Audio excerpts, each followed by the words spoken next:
No, I did 6, 4, 1. Hi. All right, we're going to continue today with section 5, which is the power of self-effort. We ended, just around last time with the glory of self-effort, and now we'll go with the power. It seems to align with Swami Shivananda's idea of thought power. If you haven't read that book, it's worthwhile reading. Who is this? Sage Vasistha. And who's this? Sage Vasistha. Who's this? Rama. Opening prayers. Om Sahana Bhavatu Sahana Bhavatu Sahaviryam Bhavahai Tejasvinavaditamastu Ma Vivishavahai Om Shanti Shanti Shanti Om Sakura Shivananda Maharaj Ki Jai. Om Shri Swami Vishnu Devananda Maharaj Ki Jai. Tongue in your mouth, please. Huh? Keep your tongue in your mouth. We're learning. I also think that Beatrice has. All right. Beatrice had the part with the recorder, so you just got a lot of extra breathing, I'm sure. Okay, the power of self-effort. Sri Vasistha continued. Just as the light of the sun manifests the various colors, in the same way the self-effort of a person manifests in the various developments in human life. Self-effort is of two types. One, in accordance with the scriptures, and two, contrary to scriptural injunctions. We talked about this last time too, that self-effort that is governed by wisdom and the insight of scriptures leads one to success, but effort that is not in accordance with the scriptures produces evil results. Not 11 and 6. Yes. What? Let's put up let's share the screen here. Sorry. Huh? Put up. Great. Now you can see it on the screen. Okay. That which is in accordance with the scriptures enables one to integrate one's personality and evolve on the path to self-realization. That which is contrary to scriptural injunctions leads one to the world of delusion, bondage, and hellish conditions. The self-effort of the past and the self-effort of the present fight with each other like two battling rams. And I'm sure that we have experienced this, wanting to behave in a different way than our habits have programmed us to. Mommy. And whichever is the stronger of the two triumphs. Therefore, even when one has not succeeded in one's effort, he should not discredit the power of self-effort.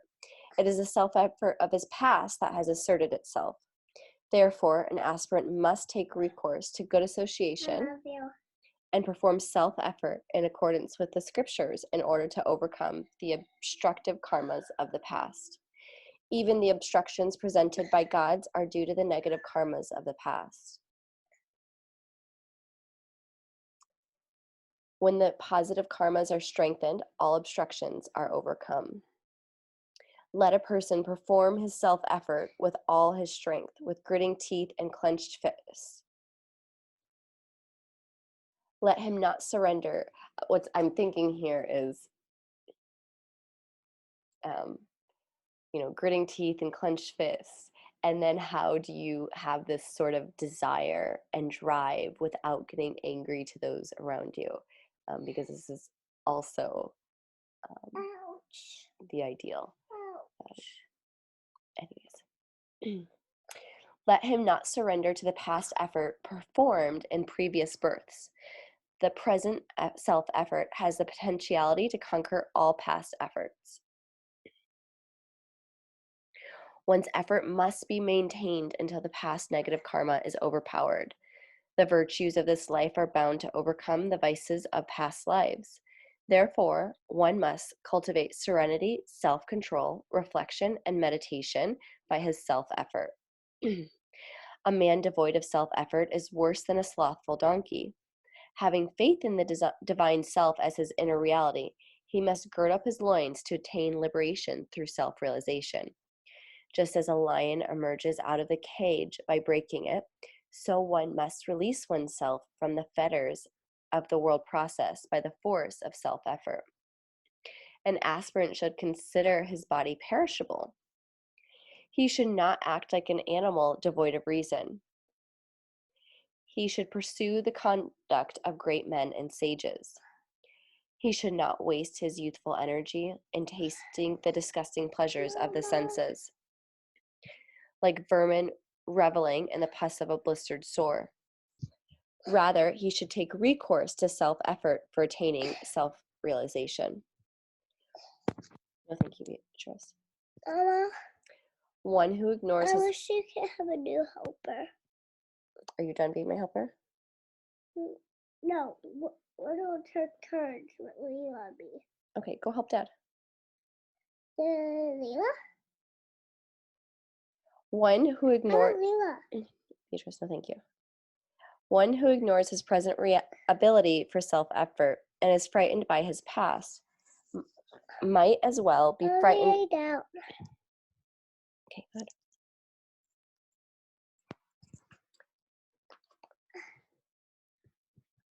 Might as well be frightened by his own arms, thinking that they are two dangling snakes.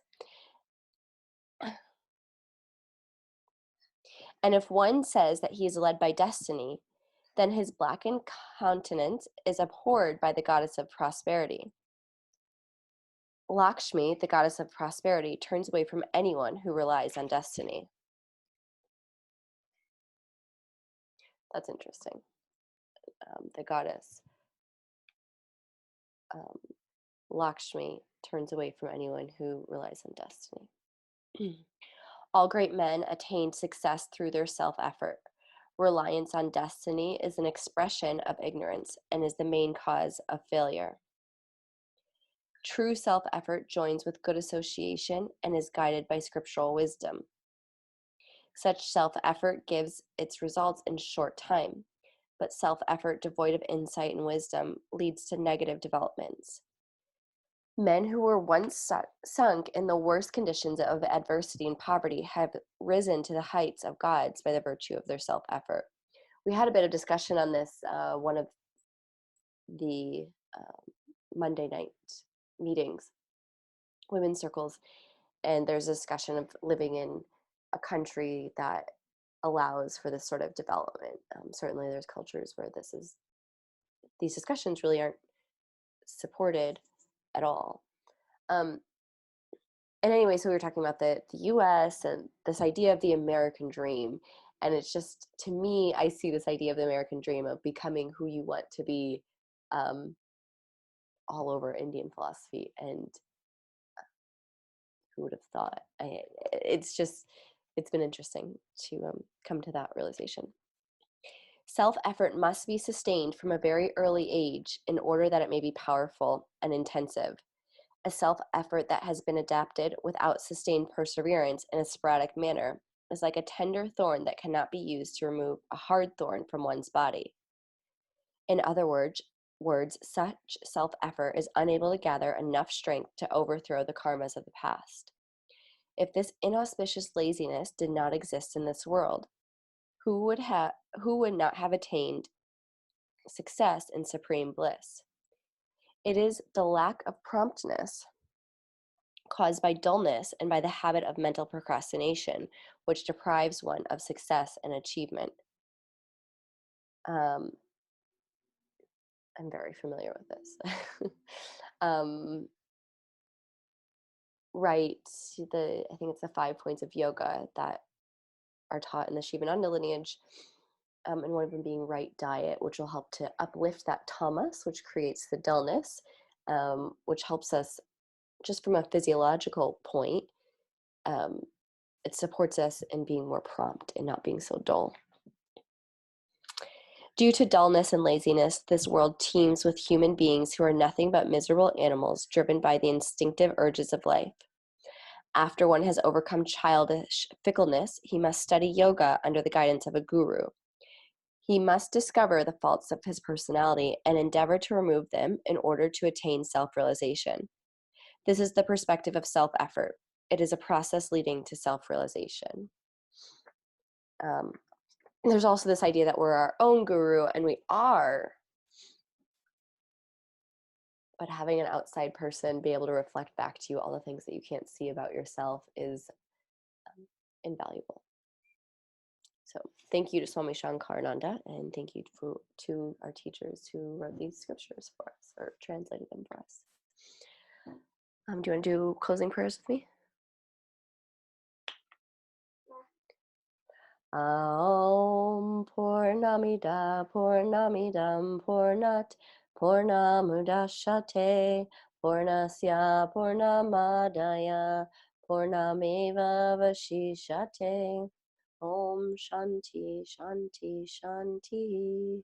Om Bolo Satguru Shivananda Maharaja Ki. Om Bolo Shri Swami Vishnu Devananda Maharaja Ki. Thank you.